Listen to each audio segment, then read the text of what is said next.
अस्सलाम वालेकुम एवरीवन, कैसे हैं आप सब। आज की वीडियो बहुत इंटरेस्टिंग है। आज की वीडियो में मैं आपको मिलाने वाला हूँ अपनी वालदा से, अपनी अम्मी से। अब मेरी अम्मी इस वीडियो में क्या कर रही हैं और इसका मकसद क्या है। तो बात ये है कि मेरी अम्मी जब से मैं बचपन से देख रहा हूँ ओबीस हैं। अब उनका बहुत ज़्यादा वेट था बचपन से, तो मैं देखता आ रहा था, जिसकी वजह से वो प्री डायबिटिक हो गई एंड देन इवेंचुअली डायबिटिक। बहुत ज़्यादा मसले आना शुरू हो गए, मेडिकल, हेल्थ, और टाइम के साथ साथ बहुत ज़्यादा तबीयत ख़राब होने लगी। तो हाइपरटेंशन, डायबिटीज़, ये सारी चीज़ें आ रही थी और ये इनका सिर्फ एक रीज़न था, ओबेसिटी। अब मैंने बहुत कोशिश की एज ए फ़िटनेस कोच, मैंने अपनी पूरी जान मारी कि उनका किसी न किसी तरीके से मैं वज़न कम करवाऊँ, थोड़ा सा ही सही लेकिन कराऊँ, ताकि उनकी जो मेडिकल कॉम्प्लिकेशंस हैं वो ठीक हो जाएं। लेकिन मैं इवेंचुअली नाकाम हो गया। अब मुझे काफ़ी लोग बोलते थे कि यार आप तो फ़िटनेस कोच हैं, अपनी अम्मी का करा सकते हैं, लेकिन हमें कैसे कराएंगे। तो मैंने तो अपनी पूरी कोशिश की, लेकिन वो एक चीज़ होती है ना कि when there is a will there is a way. यहाँ पे विल ही नहीं थी, वे कहाँ से बनता। तो यहाँ से अब आप मिल सकते हैं मेरी अम्मी से। तो से हाय टू माई मॉम। अस्सलाम वालेकुम। तो अब अम्मा को आप अभी देख सकते हैं, शी इज़ फेयरली लीन। अम्मा आपका वज़न क्या था जब शुरू किया? 106, 107, 109। 109। और अब क्या है? अब 86। 86। Do the math now. अब आपको बताते हैं कि ये चीज़ हुई कैसे। अच्छा अम्मा, एक बात आप बताना कि जब आपने शुरू किया था तो आप खाती क्या थी शुरू में? कुछ भी नहीं खाती थी। अब मैं बताता हूँ खाती क्या थी। बेसिकली बिफोर शी स्टार्टेड, वो दिन में एज सच मील्स में कुछ नहीं देती थी, बट व्हाट हैपेंड वाज कि खाना पकाते हुए चख लिया, हमारे खाने में बचे हुए थोड़े से खाने में से खा लिया, आते जाते थोड़ा सा टेस्ट कर लिया।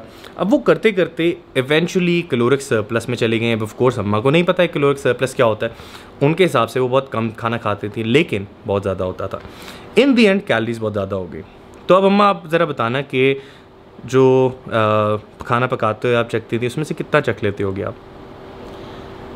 एक आधने वाला चख लिया, फिर उसके बाद खाने का टाइम हुआ तो भूख थोड़ी कम होती थी, थोड़ा कम खा लिया, फिर थोड़ी देर बाद फिर भूख लग गई, फिर फ्रिज खोला, फिर जो चीज़ अच्छी लगी वो थोड़ी सी एक बाइट ले ली, फिर उसके बाद आते जाते चलता रहता था इस तरह। और मुझे ये लगता था कि खाने के टाइम पे तो मैं कम खाना खा रही हूँ, लेकिन इवेंचुअली खाना जो था वो ज़्यादा था। अच्छा अम्मा, आपका नाश्ते की रूटीन क्या होती थी पहले? नाश्ता कुछ इस तरह कोई ख़ास नहीं होता था प्रॉपर, बस कभी ऑमलेट बना लिया, पराठा बना लिया या स्लाइस ले लिया, लेकिन फिर थोड़ी देर बाद फिर भूख लग गई तो फिर थोड़ा बहुत कुछ खा लिया, तो बस इसी तरह ही होता था। अब ये सिर्फ आपको बतानी है खाने की रूटीन, लेकिन खाने के अलावा काफ़ी ऐसी चीज़ें थी, स्नैक्स, जिनको हम अकाउंट फॉर नहीं करते, जिनको हम लिखते नहीं हैं, कहीं किसी खाते में नहीं लेते कि हमने ये भी खाया था। मतलब कि चाट खा ली, चाय पी ली, चाय के साथ बिस्किट ले लिया, वो तो बस रूटीन है। तो उसके साथ अम्मा खाती थी वीटेबल बिस्किट, होल व्हीट बिस्किट। उनको लगता बड़ा हेल्दी है, सारा कुछ है और ठीक है, फ़ाइन। लेकिन वो क्या होता था, आधा डब्बा ख़त्म होता था। अम्मा क्या होता था उसमें एग्जैक्टली? 5-6 दो उसमें रखती थी, 2 या 3, फिर उसके बाद 2-3 और ले लिए, फिर 2-3 और ले लिए। तो मुझे ये लगता था कि बस ये तो लाइट सा ही है, ऐसे कोई ख़ास नहीं है। और कोई रोल वगैरह है फ्रिज में, वो बना लिया है, या समोसा बना लिया है चाय के साथ। और चाय कितनी दफ़ा होती थी दिन में? चाय तो वैसे कम ही पीती हूँ, 2 टाइम, सुबह 2 टाइम। और अम्मा कोई आइडिया कि कितने ml दूध होता था या क्या, कितना? चाय में दूध भी ज़्यादा इस्तेमाल करती थी, अच्छा खासा दूध। अब तो मुझे चाय स्ट्रॉन्ग पसंद है, उस वक्त तो दूध ज़्यादा, दूध वाली चाय अच्छी लगती थी। और कई मरतबा ऊपर से थोड़ी सी मलाई भी डाल ली, वो भी अच्छी लगती थी। मलाई भी डाल ली, दूध भी 2 टाइम हो गया, 2 कप हो गया। चीनी नहीं लेती, चलें शुक्र है, वहाँ से कैलोरीज थोड़ी बच गई। और बाकी आते जाते थोड़ा बहुत टेस्टिंग टूस्टिंग कर ली। लेकिन अभी भी पूछूं तो कहती ज़्यादा तो नहीं खाती थी मैं। अच्छा तो चलें अब अम्मा से पूछते हैं कि अम्मा अब दिन में क्या खाती हैं? डाइट करती हैं, घर का खाती हैं, नाप तोल करती हैं, क्या करती हैं? तो जी बताएं कि अब आप दिन में क्या करती हैं?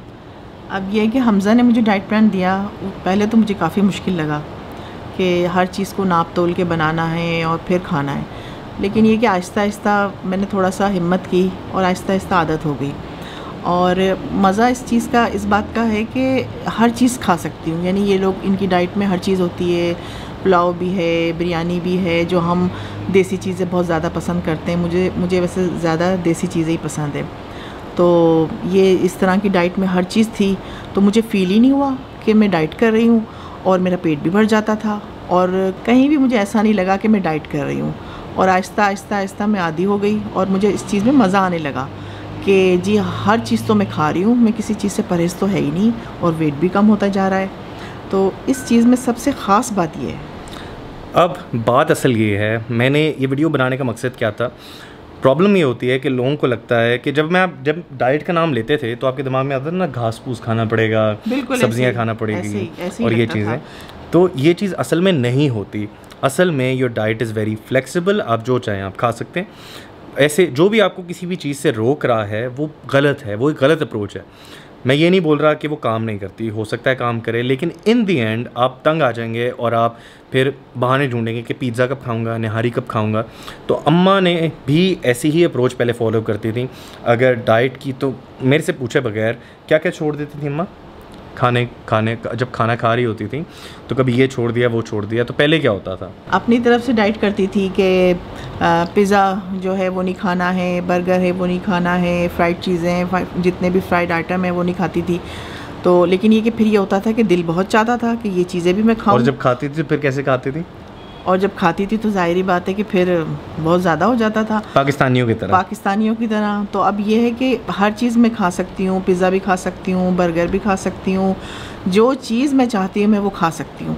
और वेट भी मेरा कम होता जा रहा है, और इसे देखकर तो बड़ी खुशी होती है।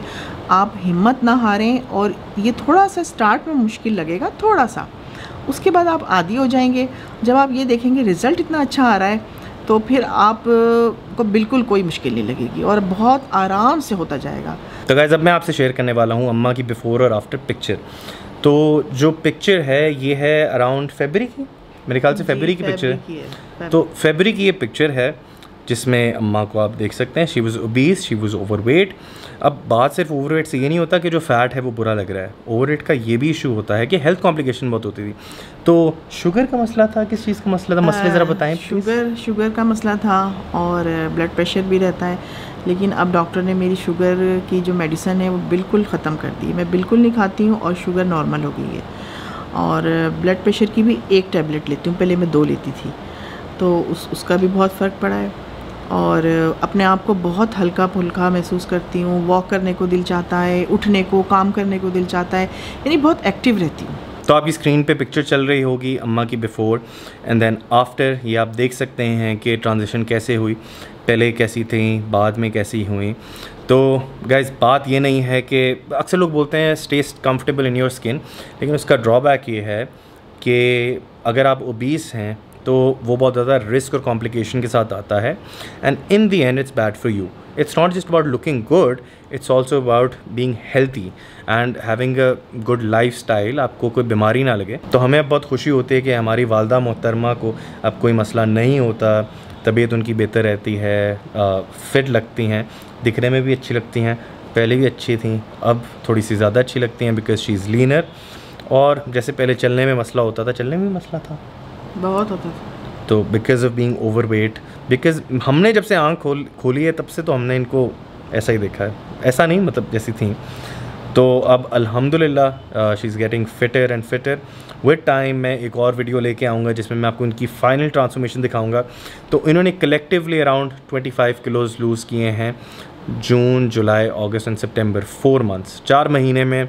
मैं ये नहीं बोल रहा कि कोई रेस है कि आपको भी 25 किलो करना है 4 महीने में, हर किसी की बॉडी डिफरेंट होती है, डिफरेंट रिस्पॉन्ड करती है। इन्होंने कभी किया ही नहीं था, this was the first time she tried and अल्हम्दुलिल्लाह शी इज़ सक्सेसफुल।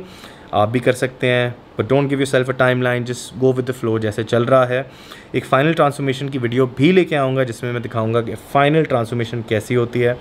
तो ये बिफ़ोर आफ्टर पिक्चर मैं लगा रहा हूँ, तो ये आप देख सकेंगे कि इनकी बिफ़ोर आफ्टर ट्रांसफॉर्मेशन कैसी है। तो अल्लाह हाफ़िज़ बोल दें। अल्लाह हाफ़िज़, खुश रहें। तो दोबारा एक नई वीडियो के साथ मैं आऊँगा, अपना ख्याल रखिएगा। और कोई आपके सजेशंस हैं तो प्लीज़ नीचे दीजिएगा कि किस टाइप की वीडियोज़ आपको पसंद है, क्या वीडियो बनानी चाहिए। तो दोबारा एक नई वीडियो के साथ आऊँगा, अपना ख्याल रखिएगा। अनटिल देन, अल्लाह हाफ़िज़।